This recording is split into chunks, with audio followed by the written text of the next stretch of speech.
this is a campaign about the 100%. And over the last several years, you've seen greater and greater divisiveness in this country.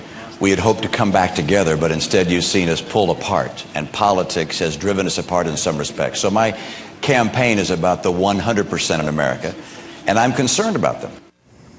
And that was Willard Mitt Romney, the Republican nominee for president, talking to Univision, the Spanish-language broadcaster, about what he says is not a 53 versus 47% election, but an election about the future of all 100% of Americans, which he hopes, I assume, that a lot of Hispanic voters who might have been watching would take to heart. And this is Power Play. Welcome back. Now, President Obama will be with, and I'm going to go back to my regular West Virginia pronunciation now, with Univision today, and he's going to be part of the same candidate forum process where he will talk about this. He is likely to get a much warmer reception because he does much better, more than 60%, sometimes 65% among Hispanic voters. So what's up with that? And what can Mitt Romney do about it? And all of those things. Now, seated here on the left side, uncharacteristically, is Ford O'Connell. You know him. He is with you often and always likes you. He is the head of the Civic Forum PAC. He is a veteran of the McCain campaign and many other Republican kind of things that he likes to do around town. And then welcome Kristian Ramos. Yes, correct. Okay, I did my Univision. I'm trying to get my best. I'm trying to get my best Spanish accent here. He is the policy director for the New Democrat Network, and we should explain. New Democrat Network is, Simon Rosenberg and others. This is a moderate Democrat think tank group that is looking to create a center-left coalition in the country to advance their policy agenda. Did I get that right? That was amazing. That was the best I think I've ever seen that done. Thank you. We're going to do. This is only mostly on accident, Kristian. Okay, so here's the question. And I want to start. Let's look. Fox News had out yesterday a new poll in Florida that we took because we want you to know stuff. And among likely Florida voters, we see a strong favorability for President Obama among his voters. Now, the overall, we're looking here at the strength of support. Now, overall, the president is leading Romney by, I think, 5 points down there. But when you look at the strength of support, 74% strong support for Barack Obama versus 53% for Romney, and favor with reservations or dislike the other candidate, much more important for Romney.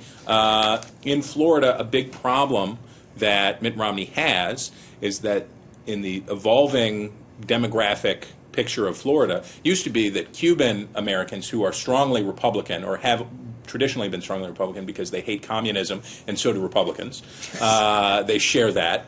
That the quilt is getting a lot more patches in it in Florida now. Not just the Haitian community, but also a lot of Puerto Ricans, a lot of people from Central America, et cetera, et cetera. Okay, so the question is, what does Mitt Romney do to change the discussion, change the narrative down there? You know, it's an across-the-board on the economy. Let's cut taxes for rich people. Let's privatize this or that. And I think that's a real problem for everyday voters who feel like, well, what is there in the Mitt Romney campaign that appeals to me? I agree with you, and I think that he started to do this after sort of having the car not stay between the white lines and be in the ditch. He has to say how his policies will improve the lives of all Americans. Look, let's be honest. Under no circumstances can Mitt Romney lose Florida and win the White House. No. So his best bet, absolutely. No, that is definitely true. Yes. And his best bet right now is to drive up his support with seniors and to actually close the gap with Hispanics, because that's where he's at. Because right now the president is making this a demographics election while Romney's been trying to make it an economic election, and he needs to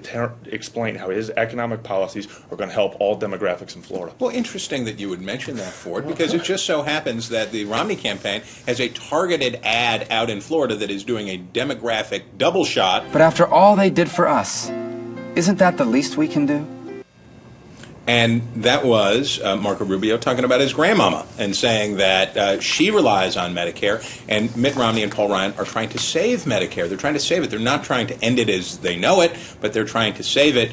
So here's the question, Kristian, and it's this.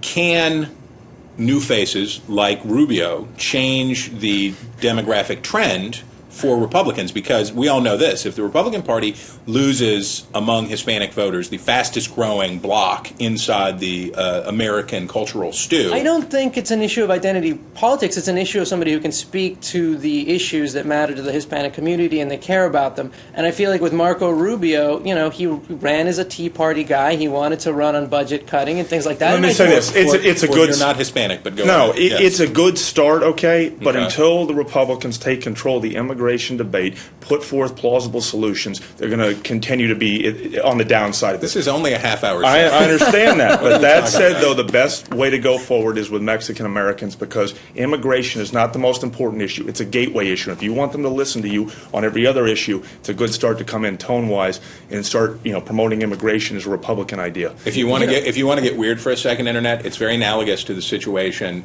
in the northeastern United States at the end of the 19th century, where Democrats used the issue of policy relating to Great Britain to get Irish immigrants on their side, regardless of what the other issues were. They used that policy, and it was very effective, and they kept a very strong bloc of Irish American Democrats for 2 generations.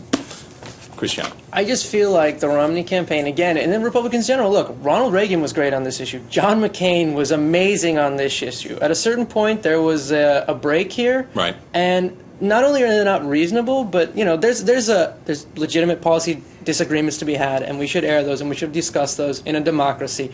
But the party platform is a perfect example of, like, all you had to say is, but the party platform did have a guest worker component, and that was the start of moving forward. Look, what do McCain, Reagan, and the Bushes have in common? The Southeast and the Southwest. They were. Wherever Republicans had to sort of work with Hispanics. Right. Those areas. Those are the folks that need to lead the Republican Party forward, take control of this issue, because if we don't take control of this issue, we're going to be wiped off the electoral map in the next 4 to 10 years. The only thing I would add to that is they are in total opposite with Mitt Romney on this issue. All those people he just listed are on the other side of immigration. They are closer to Barack Obama than they are to Mitt Romney right now. That's an important distinction for independent, moderate voters in the rest of the country to realize. He has not moved to the center on this issue, Mitt Romney. Final thought for it?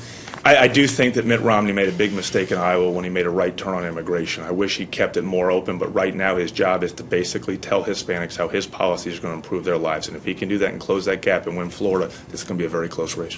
It will be a very close race, I promise. In the end, gentlemen, we thank you very much. And here's just a little word of insight based on something Ford said, which is Republicans that come from places where they have to work with minorities and Democrats to get legislation passed do better than Republicans who come from other places. And also Democrats who come from red states do better. You want to see people who are successful politicians. Find people like Bill Clinton, who had to govern a conservative state like Arkansas, or people like Ronald Reagan, who had to govern a liberal state like California. If you can get the other side over to your side, it's a pretty good sign that you're doing pretty well.